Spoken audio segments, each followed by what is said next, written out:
शुभ प्रभात विद्यार्थियों। आज की कक्षा से पूर्व की कक्षाओं में आप लोगों ने दो बैलों की कथा नामक पाठ का अध्ययन किया था। इसके प्रश्नोत्तर और शब्दार्थ किए थे। आज की कक्षा में हम इसी पाठ का दोहरान करेंगे। प्रेमचंद जी ने इस पाठ को 5 अलग अलग भागों में बांटा है, तो आज हम भाग 1 और 2 का दोहरान करेंगे। इस पाठ में प्रेमचंद जी ने किसान वर्ग और पशुओं के भावात्मक संबंध का वर्णन किया है कि किस तरह किसान और उसके पशु आपस में जुड़े हुए रहते हैं। इसमें हीरा व मोती नामक बैल सीधे साधे भारतीयों के प्रतीक है। वे आज़ादी के लिए बार बार संघर्ष करते हैं और अंत में उसे पा ही लेते हैं। इस प्रकार परोक्ष रूप से यानी अदृश्य तरीके से यह कहानी आज़ादी के आंदोलन की भावना से भी जुड़ी है। यानी किसान वर्ग और उनके पशुओं के संबंधों के साथ साथ यह कहानी आज़ादी की लड़ाई से भी जुड़ी है। इस कहानी में प्रेमचंद जी ने बताया है कि गधा जानवरों में सबसे बुद्धिहीन माना जाता है और गधे के ठीक बाद उसका छोटा भाई कहा जाने वाला बैल अपने सीधे व सहनशील स्वभाव के कारण बुद्धिहीन जानवर माना जाता है। इस कहानी में जूरी नाम का एक किसान है। उसके पास 2 बैल है, हीरा और मोती। वह किसान अपने बैलों से बहुत प्रेम करता है और दोनों बैल भी अपने स्वामी के प्रति बहुत स्वामी भक्त है। दोनों बैलों का आपस में भी बहुत अच्छा संबंध है। दोनों बैल आपस में बहुत प्रेम करते हैं। अगर एक बैल खाना खाएगा तो दूसरा खाना खाता है, एक सोएगा तो दूसरा सोएगा। एक दिन संयोगवश जूरी ने अपने दोनों बैलों को अपने ससुराल भेजा, लेकिन बैलों को लगा कि जूरी ने उसे बेच दिया है, इसलिए वो बहुत दुखी हुए और उन्होंने रास्ते भर जूरी के साले गया को बहुत परेशान किया।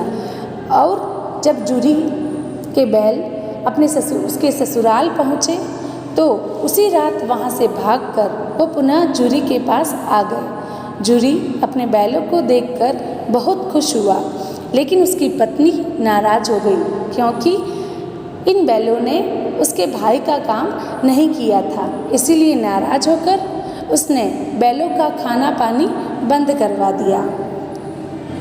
दूसरे दिन जूरी का साला गया वापस आया और इस बार वह बैलों को गाड़ी में जोत कर वापस ले गया तथा अपने घर ले जाकर उन बैलों को मोटी मोटी रस्सियों से बांध दिया और उन्हें खाने में केवल सूखा भूसा देने लगा। बहुत दिन तक वो बैल वहीं पर ऐसे ही बंधे रहे। जूरी उन बैलों को खेतों में लेकर जाता, लेकिन वह कोई कार्य नहीं करते, एक कदम भी आगे नहीं बढ़ाते। बैल एकजुट हो रखे थे और गया उनसे परेशान हो गया था। एक दिन गया ने हीरा को मारा तो मोती नाराज हो गया और हल को लेकर ही भाग गया। इस भागा भागी में हल और रस्सियाँ टूट गई। गया ने बहुत मुश्किल से उन बैलों को पकड़ा और घर ले जाकर बांध दिया। गया के घर पर भैरव की एक लड़की थी जो अपनी सौतेली माँ के व्यवहार से बहुत परेशान थी। इसीलिए वह बैलों के दुख को समझती थी और वह भावात्मक रूप से उन बैलों से जुड़ गई थी। अतः प्रतिदिन रात्रि में जब सब सो जाते, वह लड़की 2 रोटी लाकर उन दोनों बैलों को खिला देती और बैल इस प्रेम से प्रसन्न हो जाते। एक दिन उसी बालिका ने उन दोनों बैलों की रस्सियाँ खोल दी, जिससे वो बैल आज़ाद हो गए और वहाँ से भाग गए। तो आज के इन 2 भागों में हमने देखा कि किस प्रकार हीरा और मोती का आपस में प्रेम था। वह जूरी से कितना प्रेम करते थे और कैसे वह जूरी के ससुराल पहुँचे। वहाँ उनके साथ अमानवीय व्यवहार किया गया, जिससे नाराज होकर वह एक दिन उस बालिका की सहायता से भाग गए। इन दोनों भागों के अंतर्गत आए हुए कुछ शब्दों का परिचय आप लोगों के सामने है। पहला शब्द है संयोग। संयोग शब्द में व्यंजन संधि होती है और जब इसका खंड किया जाए तो यहाँ होगा सम धन योग। वैसे ही निश्चय शब्द में विसर्ग संधि होती है और इसका खंड होगा निहि धन चय। सज्जन शब्द में व्यंजन संधि है और इसका खंड होगा सत धन जन।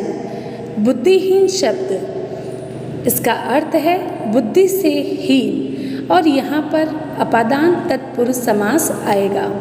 प्रतिवाद शब्द में प्रति उपसर्ग लगा है और वाद मूल शब्द है, लेकिन प्रतिवाद में प्रति उपसर्ग के कारण अव्ययी भाव समास भी आता है।